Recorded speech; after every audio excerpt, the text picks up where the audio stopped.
The R word is apparently back in play. If you don't know what I mean, well, we're going to talk about it at length. And it includes Governor Tim Walz. Also, you're not allowed to say Christmas tree. You're just supposed to say the tree. That is, if you live in the woke dystopia that is Portland, Oregon. Also, National Guardsman gunned down. Terrible situation.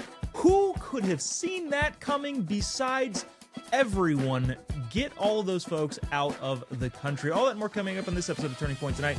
My name is Joe Bob. Thanks so much for tuning in. Together, we are charting the course of America's cultural comeback. This is Turning Point tonight. TPT at tpusa.com is the email address if you'd like to send along your thoughts, comments, concerns, even criticisms. We are going to start, I know I've promised this before, but we are going to start doing a mailbag in the last segment of the show, segment E, for those of you who stick around and stay up late with us. Really appreciate you doing so. And if you want to have a chance to have your thoughts read online, on air, tpt at tpusa.com is that email address. Send along anything you think is interesting and noteworthy for this show. Also, go subscribe to our YouTube channel, Rumble, X, Facebook, all of the social media platforms. You can see the little emblems on our new little bumper screens there. All of those social media platforms we have. We also do an extra segment of the show each and every day that doesn't get to air here in Real America's Voice because it just, there's too much to talk about and too little time to talk about it in. So go subscribe to our Turning Point Tonight YouTube channel as well as all of our other social media platforms and get the exclusive online-only segment any day of the week. First things first is this ridiculous situation that Governor Tim Walz has put himself in. It is not dance choreography, though some of you may have thought that that is the case. But no, it's actually fraud. Last week, we brought a big, huge story about how a bunch of Somalis in Minnesota are defrauding the taxpayers of the great state of Minnesota and sending it to a terrorist organization, Al-Shabaab, in Somalia. Who could have seen that coming? That's the second time I've used that phrase. Maybe I should stop using the phrase because it's too repetitive, or maybe it's appropriate considering all of the stinking things that everybody could have seen coming. But just to lay it out more broadly, if you don't remember last week's episode, there's a huge fraud scandal in Minnesota involving stealing government program money that was designed to feed the children during COVID-19. They also defrauded their housing systems. They also defrauded their healthcare systems, claiming a bunch of Somali kids had autism. I think it was 4 times higher than the national average, or at least the state average. Oh, these kids all have autism. Please give us money. And then they took that money and sent it back to Somalia. But of course, none of that happened because, well, if you watched the mainstream media, at least last week, interesting updates this week. But last week, if you watched the mainstream media, none of that's happening. That's all just a figment of your imagination. All of the COVID money was spent efficiently and effectively to stop the Chinese bat fever, Fauci fever, whatever you want to call it. Well, dozens of people, as we reported last week, were indicted and then prosecuted and then found guilty of stealing hundreds of millions of dollars from the Minnesota taxpayer. Initially, it appeared to be a one-off pandemic abuse. Turns out, big scheme targeting Minnesota's safety net programs. Again, who could have seen people taking advantage of the safety net programs in one of your big blue states? Over a 5-year period, the fraud took root in the pocket of these Somali immigrants who have come to Minnesota. Like we mentioned last week, the perpetrators would set up companies, then bill the state agencies for millions in social services that they never actually provided. Hey, we're going to feed a bunch of students here at this school that the school doesn't exist and the students don't show up. So, well, what do we do? We'll just pocket the money, I guess, and then send it to a terrorist organization in Somalia. In total, across 3 different plots under investigation, federal prosecutors reported that 59 people have been convicted so far in defrauding the Minnesota taxpayer.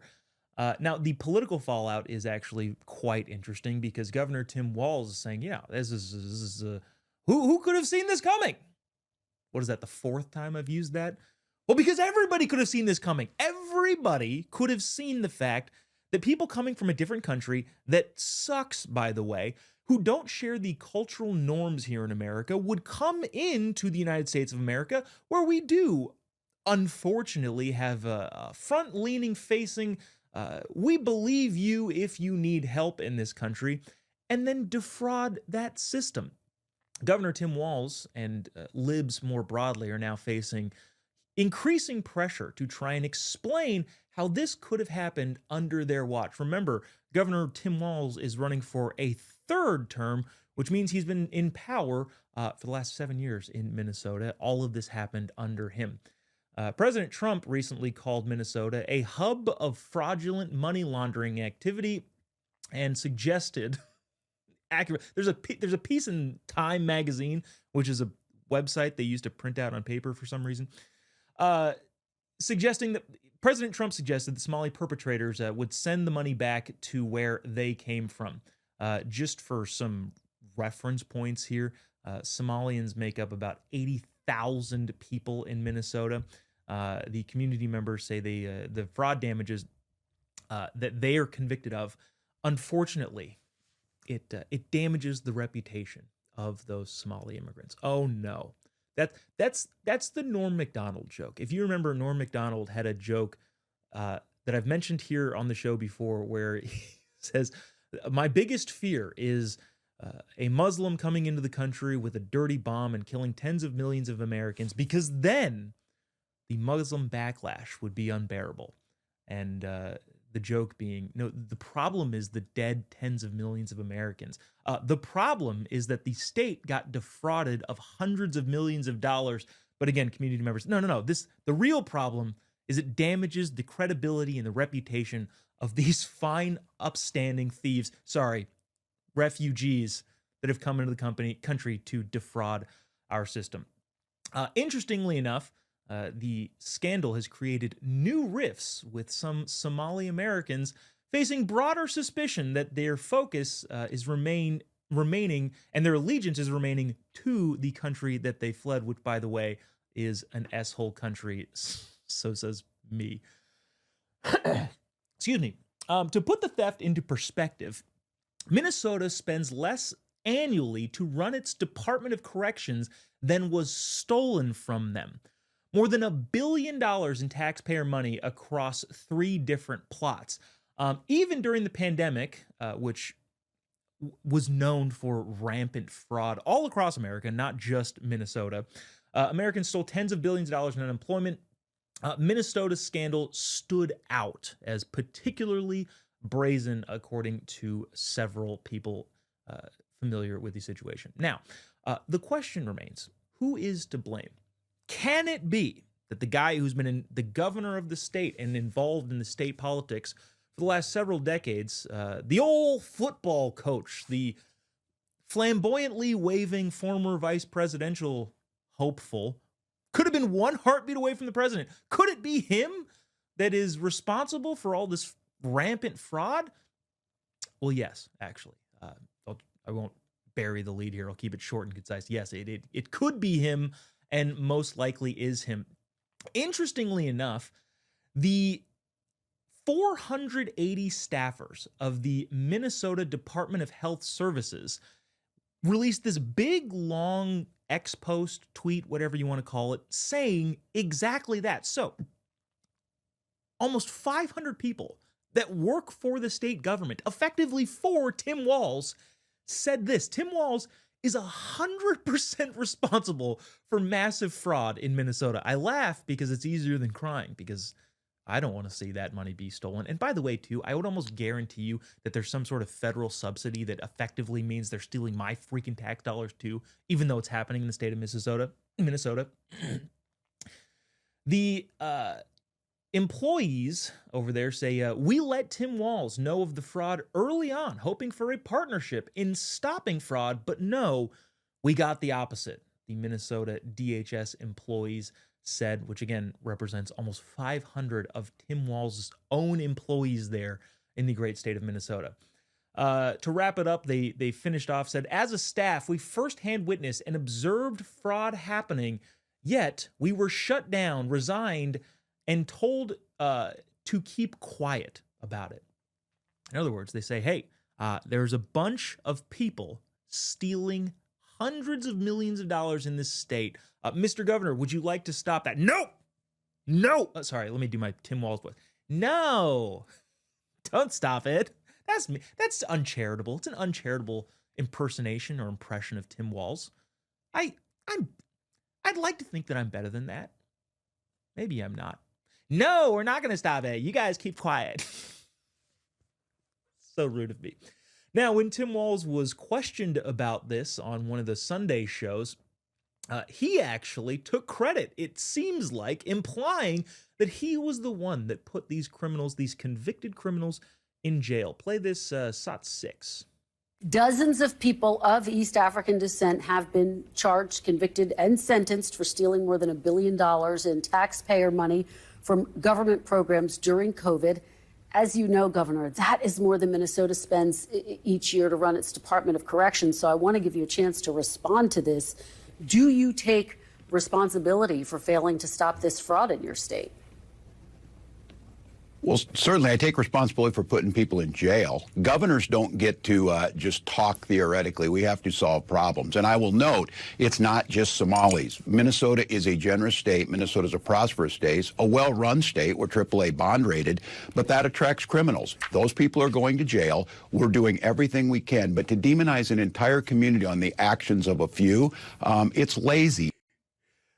First things first, it's not just Somalis. There are criminals and thieves all around this state. I don't think that's as good of an argument as you might think it is there, Timmy. Second, he says, yeah, I'm taking credit for putting them in jail. I bear responsibility for putting them in jail. It's a federal investigation, Tim. It wasn't a state investigation. As a matter of fact, like we just read, your own employees said, no, we told him about it, but nothing happened. So we had to rely on the federal government to do all of the investigation, the indicting, the prosecuting, the guilty verdicts effectively lie at the hands of the federal government. So I'm not entirely sure you get to take credit, or at least imply taking credit, that you put them in jail, Tim. But of course, no story is a story in the modern age without President Trump also weighing in what I believe is a master class in messaging. You probably have already heard about this, but President Trump called Governor Tim Walz seriously retarded. And while I myself don't tend to use that word as a pejorative, specifically on this show, it's the President of the United States. I'm quoting the commander-in-chief of the greatest military to ever exist. I feel like I'm justified in saying the fact that President Trump called Governor Walz seriously, dementedly, hopelessly retarded. Part of those words were editorializing. He just said seriously, but whatever. But here's the thing.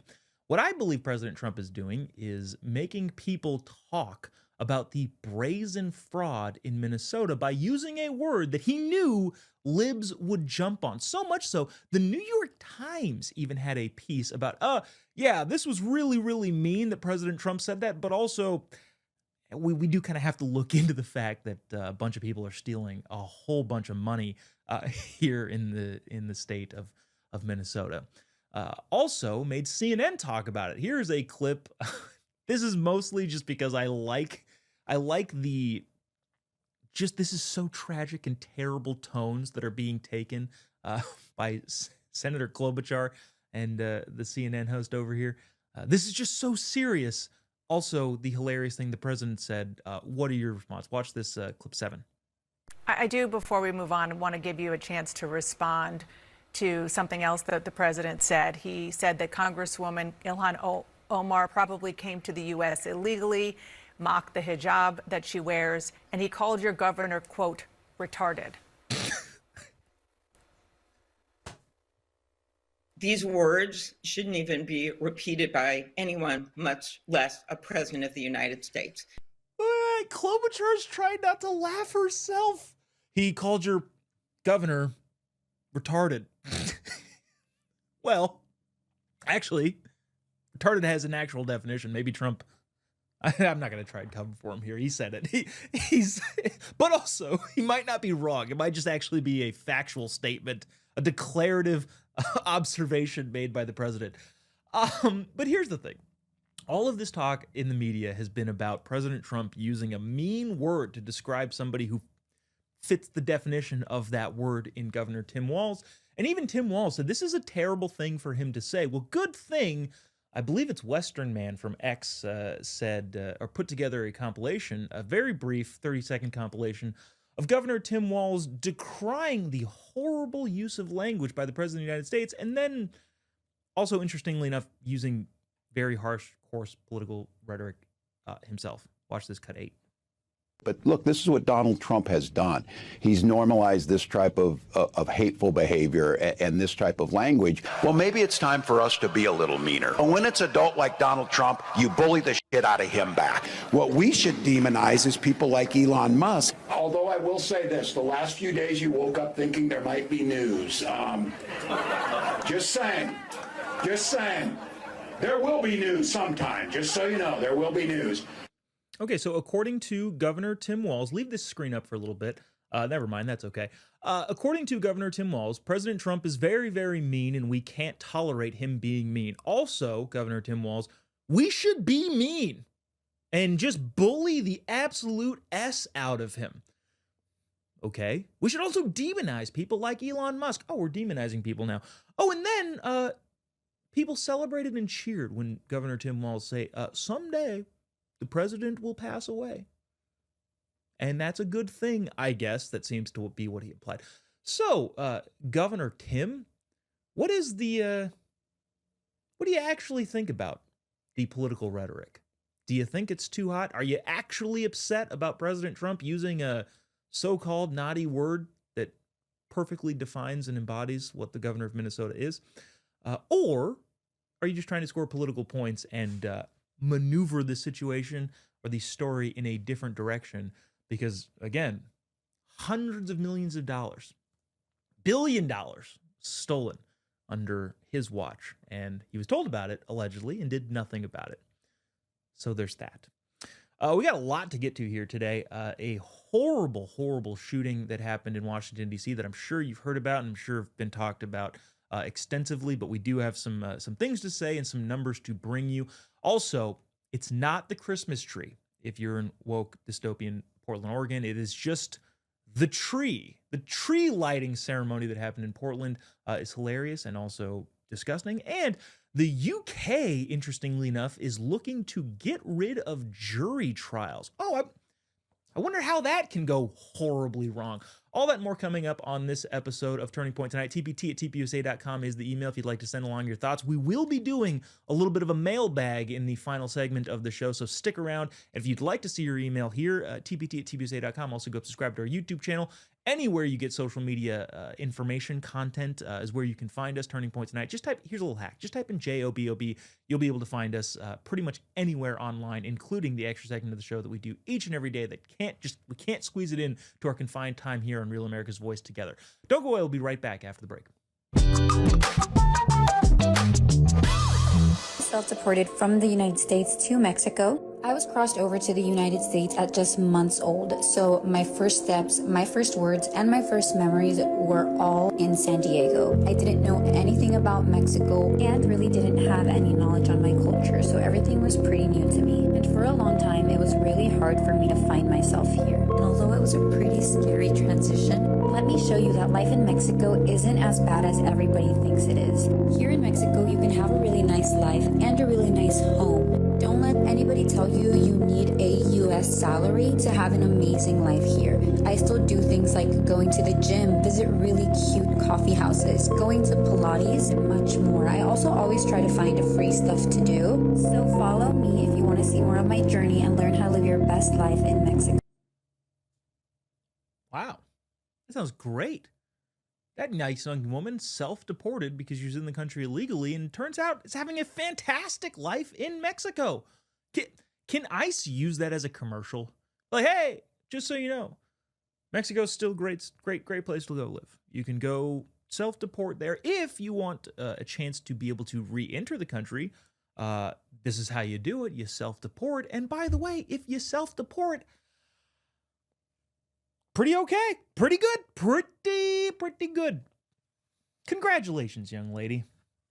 I won't go as far as to say I hope you come back, but glad you're living your best life in another country.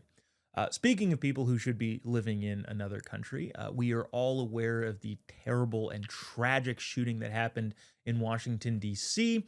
by, I'm not even going to attempt to pronounce his name. And also, I don't want to say his name, where he shot Sarah Beckstrom, who has died from her injuries, and Andrew Wolf, who at this point in time is still clinging to life, depending on when it is that you're watching this.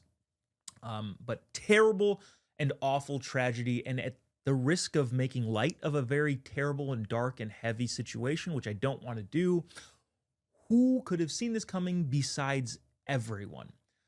This dude, unpronounceable name, drove from Bellingham, Washington, across the country, which, by the way, if you don't know your geography super well, Bellingham is like at the tippy top. It's probably the furthest possible place from Washington, D.C. This guy drove all the way across the country in order to commit an act of terror and kill and shoot and kill, that was at least the plan, National Guardsmen, because for some reason libs made him think that that was necessary and appropriate, or at the very least being charitable, that they had no business being in Washington, D.C. I don't want to put that on libs. I don't think they explicitly said, hey, you should go kill National Guardsmen, but using some of the rhetoric that they do use, it's not a far leap to come to that conclusion if you demonize all of the people that are trying to keep Washington, D.C. safe. This guy allegedly worked with the CIA in Afghanistan, but according to CIA Director John Ratcliffe, should never have been allowed in the United States of America. He did enter, surprise, surprise, under the Biden administration's Operation Allies Welcome program. That was a part of the 2021 Afghanistan withdrawal debacle and failure. Welcoming this guy is our ally. Of all the people who are allies, it's this guy, the guy who will drive across the country to kill National Guardsmen. He's our ally, according to the Biden administration. Operation Allies Welcome brought more than 70,000 Afghans to the United States following the botched 2021 troop withdrawal. Among those evacuees, federal agencies uncovered potential derogatory information on about 7,000 of them. So 10% of them almost. The feds said, there's could be some problems here. Could be some problems with about 7,000 of these people. Of those 6,868, 5,000 of them had national security concerns. Cool, good, just let them right on into the country, said no one. 956 of them had public safety concerns. Good, just let them too, bring them all. These are allies here. They're allies. 876 of them were flagged for fraud. Allies, they're allies. Now, the good news is that President Trump and the administration has been working to clear this backlog of red flags, do their due diligence, do their investigations into these particular individuals. But even with them working overtime probably to try and sort all of this out, as of September, still 885 of them were still deemed potentially negative national security risks to the United States. So good, just good. We're just gonna let all those people into the country, and it should be fine, right? It should be fine. In addition to that, not that you need any more bad news, the Department of Homeland Security has encountered, according to the Inspector General report, obstacles to screen, vet, and inspect all evacuees. Another Inspector General report from the DHS had listed that they had fragmented processes with dealing with potential security risks. Sounds like something that we should fix or take care of, but it's not like any of that was happening under the previous administration. The FBI, by the way, noted that, this is a quote here, the need to immediately evacuate Afghans overtook the normal processes required to determine whether individuals attempting to enter the United States posed a threat to national security. Okay. So the need was so immediate. It was such a pressing issue that we'll just bypass all of the different processes that generally would, deem people threats to national security. That's an afterthought. The need is just so immediate. It's like saying the need to buy a chocolate cake was so immediate that we forgot to pay our mortgage. Sorry, babe. I needed this chocolate cake. It was just so delicious. It's an ally. I need it so bad that I secondary thought, the mortgage on the house. So we have to move, but I do have this terrorist. I'm sorry, chocolate cake. Forget what metaphor I'm using. Senator Chuck Grassley has spent years pressing agencies about these glaring red flags in the program and also the weak vetting standards. Among those who made it into the United States as of May 2023, 55 individuals were on the terror watch list, including some who were added to the list in transit. So they're on a plane coming to the United States, and someone goes, I don't know if we should point this out, but this guy happens to be on the terror watch list. Is that going to be a problem, him being on the terror watch list? Nah, it's fine. It's totally fine. Operation Allies welcomed. Just as an example, two of the Afghan nationals, again, not even going to try to pronounce the names here, Afghan 1 and Afghan 2, were charged with planning an ISIS-inspired plot to disrupt the 2024 election in Oklahoma City. Afghan 1 came to the United States in 2021 on a special immigrant visa, was able to obtain 2 AK-47s, 500 rounds of ammunition in 2024, and pled guilty to providing material support of ISIS. He faces up to 35 years in prison. These are our allies, according to the Biden administration. Guy also had a similar relationship with the CIA in Afghanistan than the Washington, D.C. shooter. Now, all of those things being said, the immediate backlash, and again, we didn't do a show last week since this has happened, so this is why we're bringing it up here. Bunch of libs, guess who they blamed? I can almost guarantee that you'll be able to guess this. Email us, tpt@tbusa.com, very quickly, because I'm going to give it away right here. They blamed Donald Trump. They shouldn't have been in Washington, D.C. The city was fine. They only had a couple dozen murders every week or so, but the city was safe. We didn't need the National Guard. Therefore, because Donald Trump wanted to fix the rising rampant crime in Washington, D.C. and brought in the National Guard, that's why these National Guardsmen were shot. It wasn't, the terroristic threats of the allies that the Biden administration claimed would help the country. It was Donald Trump because he tried to make the city safe, and how dare he try to make the nation's capital a safe place to walk around at night. Trump, as you probably know, has ordered the deployment of an additional 500 National Guards troops following the shooting, brings the total to 2,000 in D.C. to combat crime. All of that is to say, or all of that leads up to the fact that ABC News, among many other outlets, even today, are still trying to dismiss the actions of a terrorist who tried to kill Americans. This is from ABC News. The investigation continues to delve into what may have motivated the suspect in the deadly National Guardsman shooting last week, a portrait of a life increasing financial stress and a potential mental health crisis as emerged, sources familiar told ABC News. Oh, okay, so he was struggling financially. He also had, so it's fine. It's fine that you go to D.C. and murder National Guardsmen. Additionally, multiple sources also said the investigators are looking at the impact of a recent death of an Afghan commander who allegedly worked with the 29-year-old suspect terrorist who came and shot the So he was just sad. The death of the commander, who the terrorist is said to have revered, had deeply saddened the suspect. What are you going to do? He's sad. He's just a sad guy, so he's got to go, murder Americans. I think we have the ability to hold ourselves to a higher standard. What do you think? Let us know. tpt@tbusa.com.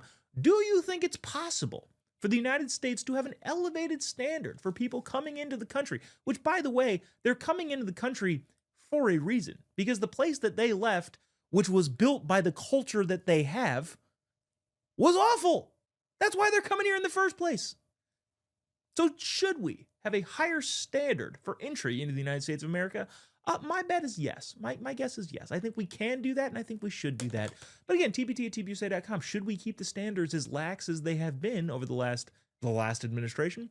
Or should we, raise them just a little bit? Coming up next here on Turning Point tonight, we're going to talk about the Portland tree. It's not a Christmas tree. You can't say Christmas in Portland. It's just a tree, as well as the UK supposedly or attempting to get rid of juries for trials, which would be problematic, as well as some mailbag notes from from something we talked about a while ago, but it still is definitely very funny and interesting. TBT@tbusa.com if you'd like to be considered to be included in that mailbag section. Also, go subscribe to our YouTube channel, Facebook, X, Instagram, all of the social media accounts. We love it if you follow us there to keep in touch with what's going on here at Turning Point tonight, as well as see the additional extra segment that we do each and every day that doesn't make it on here to A Real America's Voice because we have a confined amount of time. It's oppression, I say. They should let us go on forever. No, we love the good folks at RAV. But we do an extra segment exclusively on the social media accounts. Go do that, especially do it now, right? Take out your phone during the commercial break. Do it. Well, we'll be right back. The Portland tree lighting happened on Friday. And notice I didn't say Christmas tree lighting because you cannot say Christmas for some reason in the godforsaken hellhole that is Portland. The Portland area... City of Portland held its 41st annual tree lighting ceremony on Friday outside of the courthouse there in Portland, in which no speaker at any point used the term Christmas at all during the ceremony. It didn't use it in the event's ads. It doesn't say it on the tree box. It literally just says the tree. Okay? The festive occasion kicked off with a woman from the Confederated Tribes of Warm Springs thanking everybody for coming out on Native American Heritage Day, which apparently was November 28th. I was completely unaware that last Friday was Native American Heritage Day, but this woman from the Confederated Tribes of Warm Springs thankfully informed us all that last week, well, I forget even what the day was, Native American Heritage Day. Which, by the way, I thought that was a bad term. I thought Native American was derogatory, or at least not welcome. I thought it was indigenous people. Shame on her, or whoever wrote this article, for not adhering to the new nomenclature that says indigenous people instead of Native Americans. Because they weren't American, they were indigenous. You see where we're going with this? All of this is ridiculous and nonsensical. That woman from the Confederated Tribes of Warm Springs then introduced two younger members of the tribes who referred to the celebration only as the tree lighting. God forbid you say Christmas, it's just the tree. One speaker, draped in a Palestinian flag, used her stage time to lead the crowd in a chant of Free Palestine, because that's what matters this holiday season, that you direct everything entirely to your political purpose of the day. She said, "This is perfect timing to bring this up. There are lots of genocides going on," she said, only moments into the tree lighting ceremony. So like right at the beginning. By the way, genocides are happening all over the world, says this lady. She asked, "Can I get a free Palestine?" Some of the members in the crowd cheered. Others were heard going, "Whoa," which is good news. It's good news that even in Portland, some people in the crowd were going, all right, really? Is this the time and the place? She then led the crowd in the singing of Strong Woman's Song. Because, of course, libs have to sing. I regret to inform you that the libs are yet again singing. We don't have any video of this, by the way, because, I don't know, we've all seen it. It's funner to describe. It's more fun to describe it. Is funner a word? Somebody check Webster Dictionary. I'm not sure if funner or more fun is the actual technically accurate grammar. But it's more fun to describe it. Now, just for the record, and this kind of leads into the more broader point here, there were some of the traditional elements of a Christmas tree lighting that were adhered to. They did remain amidst the woke banishment of all of the things that are Christmas. They did have a Santa Claus. Santa Claus did show up. So no Jesus, but Santa Claus, which, not good. You probably want to include Jesus in Christmas. It's kind of the whole point of the holiday. But I guess at least they had Santa. They also did sing some Christmas carols, which they called holiday carols, which also included Angels We Have Heard on High. Again, pretty blatant Christmas song, but other holiday carols. Nearly an hour and a half into the ceremony, Mayor Keith Wilson addressed the crowd, and then he brought out the Santa Claus, and then they turned the lights on, the tree lighting. Here's the question that I ask with all of this. If you're going to have a ceremony, a tree lighting ceremony, a Christmas tree lighting ceremony that has all of the hallmarks of a town getting together to celebrate Christmas and the holiday season, but you don't include any part of the holiday, what is the point? If you want all of the things, all of the earmarks, all of the hallmarks that come with Christmas, but refuse to use the word Christmas or call it a Christmas tree or do anything Christmas related, what is the point? Why don't you just get a stick and put lights on it? Or do something different. Maybe, light it on fire, whatever, burn a witch, whatever it is that you do in Portland. I don't know. Maybe just do that. Why do you have to take all of the things that we hold near and dear, Christmas, and pretend that, okay, well, actually, Jesus and Christ and Christ Mass, we can't say that. Why do you then have to do, just do your own thing? I don't know. Light a pig on fire. Well, I don't know what you do. I don't know what people in Portland do to light a government building on fire and all gather around it and go, ooh, ah. Don't actually do that, by the way. I don't think you should do that in Portland. But I don't know. Do your own thing then. If you, what's the point of trying to take our thing and make it your thing? Just do your own thing. Coming up, we're going to briefly talk about this crazy thing going on in the UK, where the legal system is kind of at its wit's end. They're so backlogged that they're going to do what I think is absolutely unthinkable. TBT at tpusa.com. Does your town do a Christmas tree lighting?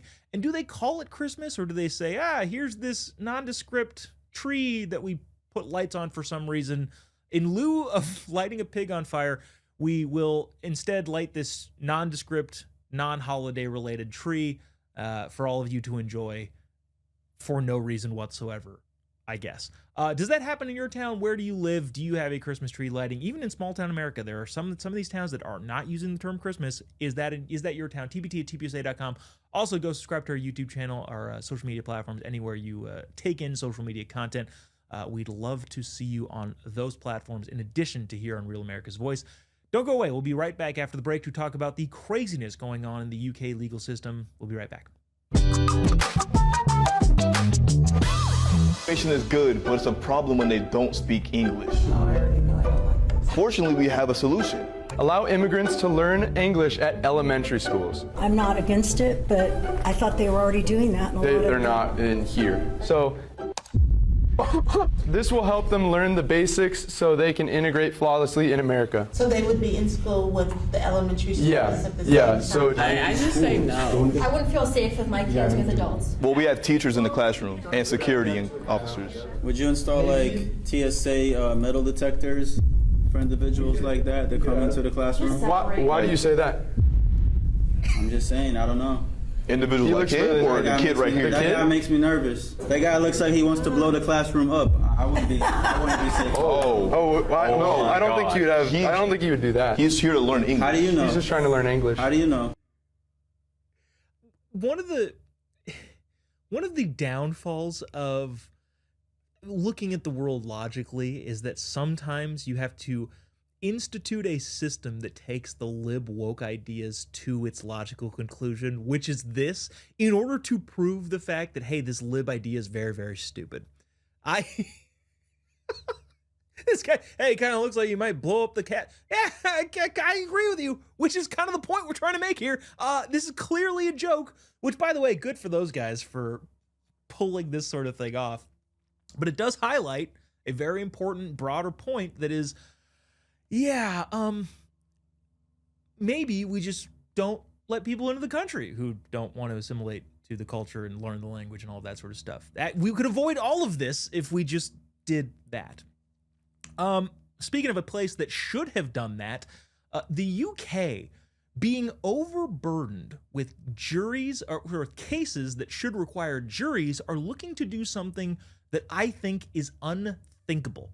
The UK Justice Secretary, David Lammy, is pushing ahead this week with plans to abolish the right to trial by jury for all cases but the most serious, i.e. murder, rape, terrorism. The proposal aims to address the British legal system's insane backlog of cases, which includes more than 80,000 cases. Holy cow, that is just kind of sitting there in the backlog. We don't have time to get to these. Maybe we'll get to them eventually, but we just don't have the resources to get to all of them. Some cases, including crimes like rape, are not expected to happen for years because of the backlog. Now, yes, a backlog in cases is a big thing. It's something that has to be dealt with, but in no way, shape, or form can it be dealt with by getting rid of trials for everyday Britons who want to have trials. And the reason we bring this up is because, unfortunately, what is going on in the UK is terrible and disastrous on so many different fronts, from a free speech, from an immigration policy, all of these different things. And what we don't want to have happen is that happen here to us in the United States of America. One of the reasons that I think this is so important and why this is a terrible idea that we should not replicate or even try to replicate here is that free speech cases over the past 10 years, when defendants bring free speech cases to a magistrate or the judge that rules, kind of the arbitrator, they are acquitted only 16% of the time. When those same cases, those same types of cases over the last decade go to an actual trial and an actual jury, they're cleared 28% of the time. In other words, defendants in free speech cases are almost twice as likely to be acquitted by a jury in, again, free speech cases. We're not talking about, violent crime or anything like that, because I tend to like convictions in that matter. But free speech cases, twice as likely to be acquitted if they go to a trial with a jury than by some random judge. The British right to trial has existed for 800 years. We did take the idea from them, but it also is one of the bedrock institutions of the United States of America, the right to a trial of one's peers. The Free Speech Union calls it the biggest assault to our liberty in those 800 years. One, and this goes without saying, but a trial by jury is a check on government power and arbitrary justice, which should go without saying. Also, abolishing trials would overtly politicize the appointment of judges, which is something that you also don't want. Again, all of these things kind of don't necessarily need to be said, but the fact that it's happening in the UK means they probably should be repeated enough to get into the heads of the citizens of the UK, but also any Western country. This is a terrible idea in so many different instances. The most striking and crazy statistic, the biggest thing coming out of here, is if you look at the most recent 12 months amid a surge in arrests and indictments for speech violations, juries considering non-guilty pleas for free speech acquitted defendants 75% of the time. In other words, that 16% of the time that you get acquitted by a judge or a magistrate goes up exponentially if you have a jury, especially in this new crazy world that the UK is currently living in regarding speech. We're going to do some mailbag after the break. Some of you emailers who I know I've been promising we're going to get to email, tbt@tbsa.com if you have any thoughts on the UK. Governor Tim Walz, the Portland tree, the freaking terrorist in Washington, D.C. Any thoughts, tbt@tbsa.com. We'll be right back to get to some mailbag questions. Don't go away. We'll be right back after this. Oh, no. That didn't hurt. Listen, it's because you were running like a fairy. Now you're crying. Look, don't go like this. Go like this. We run like this. Yes. Oh, Jesus. Oh, Jesus. Exactly what that says there. Some good old 90s grandparenting wisdom. Don't do that. Just stop. Just do it Do it better. I approve. Make America the 90s again. Except for the Clinton administration, but it's a whole different topic for a different time. The Clinton administration was just hey, times are easy. Let's make it hard on ourselves. So that's what happened there. Let's get to some mailbag questions in our limited time we have remaining here.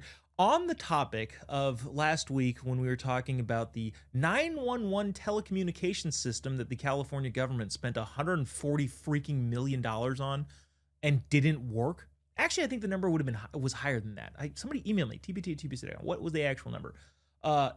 Hundreds of millions of dollars spent on this stupid telecom system that didn't work. I said I'd be happy to build a telecommunication system for 911 that also doesn't work, and I'll charge you half the price. We got several people emailing the show trying to win that bid with me. I think I said I would like to form my own company, and in order to win the government contract, we have to be as minority as possible. Me being the son of an immigrant and a brown guy with a funny name, I think that bodes well for me, but also some of the emailers. Ryan says, hey, Joe Bob, I identify as a black lesbian immigrant. Does that work? I am totally willing to help you sell this non-functioning telecom service. Ryan, I think it might. I actually do think that might help because I do not identify as a black lesbian immigrant. So could work. Jay says, hey, Joe Bob, met you at SAS. I remember that, Jay. He showed you his Gexit t-shirt, gays exiting the Democrat Party bumper stickers. I remember, Jay. Hope you're doing well. Thanks for watching. He said he's very, very gay and is interested in throwing in a free runway show for a mere $100 million. Jay, that is a very enticing offer. And I do think we could benefit from having a gay on our company staff who is willing to, again, build a telecommunication company that does not work, as the California taxpayers paid for. Last one, Lynn said, I watch you every night. Thank you, Lynn. Appreciate that. She lives in San Diego. She is a woman. Is that your only minority status, Lynn? You have to be something else. Sorry. Count me in for the 911 project. But she's going to lowball. She's going $80 million for this. That is a deal. That is such a deal. Thank you, Lynn. Appreciate that. If you can tack on a couple minority points there, that would be very helpful and beneficial into getting this government contract with California to build a telecommunication system that does not work. That's our email, tbt@tbsa.com, if you'd like to send us along your thoughts, comments, concerns, criticisms. We didn't get to a bunch of stuff. The blowing up narco-terrorists, which is fantastic, by the way, even though libs are really hating that. MTV is no longer, which is, sad, end of an era. But maybe stuff we'll get to tomorrow. tbt@tbsa.com is the email address. We will see you tomorrow, same time, same place. God bless America. You had me in the first half. Not gonna lie, this video made me so mad until it didn't. It's one last point. I think one of the things... Well, so rage bait is a thing on social media. You like post something and people get very upset about it. And which a lot of times that upsetness, that anger is justified, but it's done purposely. Like the new rage bait, especially if you like old houses. I like old houses. My wife and I live in an old house. We like old houses. We don't like when people paint everything gray. Stupid. It's dumb, and I hate it. And every single video that comes up is like, I modernized this 1920s house. I watched the entire thing. And so they get my eyeballs because I guess enjoy being mad at that particular video. This is one of those, but it turned out that wasn't actually the case. And he had me, and then he didn't. Watch this, go one. How we split our expenses? Who pays for the flights? I do. Thanks, babe. You're welcome. Who pays for coffee? I do. Every day is quite expensive. I'm so generous. Who pays for the hotels? You do. I do. Thank you, babe. Who pays for all the groceries? You do. I do. Who pays for rent? I do. You do, babe. Thank you. Who pays for restaurants when we eat out? You do. All the nice dinners. I do. All the nice dinners. Who pays for Netflix? I do. Yeah. Thank you. Of course. I love my babe. shows. Yeah, you do. Who pays for all the clothes and stuff when we go shopping? I do. You do, Yeah. babe. I like styling you. Yeah, you Thank do. you. Yeah. And who pays all that with my card? I do. I was ready to be furious with this because I feel like that, I don't know. It's infuriating. But also, rage bait. That's what it is. It is, I'm going to make you so mad. Or at the very least confused. Maybe you're not actually mad that that is the way that that particular couple potentially, allegedly, at the beginning, splits their finances. But I don't. The ending is just, it's satisfying. Yeah, okay. That checks out. That makes sense. But I don't know. What is this, the rage bait culture that is online? I don't know where that goes or what good comes of it ultimately. Because I watch every single video that I know that I'm going to hate for whatever reason. Do you do that? TBT at tbc.com is the email address. I don't know. I watch all of the videos of home renovations where they take out like the coolest part of the house to make way for a big dumb gray wall. Or I watch for me it's all like home renovation products. It's landscaping. It is, well, check out the landscaping we did in our drought tolerant front yard. And it's just a bunch of dirt and rocks and cactus, and it's disgusting and gross. And I watch every single one of them. I watch all the home, like I said, all the home renovation ones. What else do I watch that's like rage bait? It's like, people going to nice restaurants and ordering like chicken fingers. Like I just, it's intended to get my attention because it does. And I don't know, why do I like watching that? Glenn, do you watch rage bait videos like that? I think the social media platforms, I'd blame Instagram specifically, but I think they all to some degree like to show you things that are rage bait. It's something that gets your emotions involved early on and keeps you watching, which for them from a marketing perspective is genius. But okay, for me lately, this is what I've been seeing a lot of, because you stop and look at one and they keep showing you more.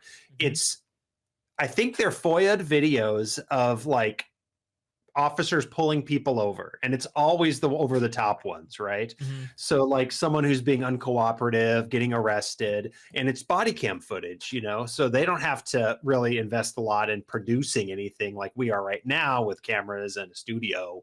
Like they just sort of get it from the police because it's public access. But for some reason, they're sort of fun to watch because it's like just pure drama. But it's like, then it's all you see, as you start scrolling. It doesn't show me anything else lovely or beautiful. And it just sort of, I think it throws off the algorithm too when you start watching things you hate. Yes. Well, but I don't even know if that's necessarily hating.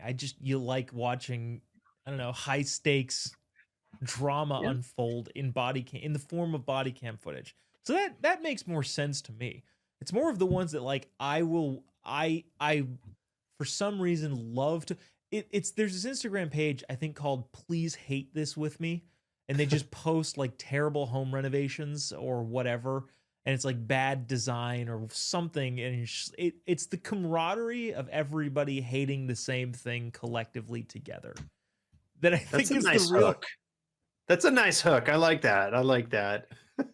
Yeah. That video though, I like the video at first because in the end you're like, oh, the guy paid for everything because they, it's from his card. And my first thought was, I do that to Katie, my wife. I will often, as she's about to pay for something, pull out my card and be like, no, let me get this. And then she's like, it's the same account, dummy. Yeah. No, that's a classic husband practical joke. No. I'm rage baiting some poor cashier at Stater Brothers who has no choice but to watch this unfold. Classic. I expect nothing less from you, Glenn.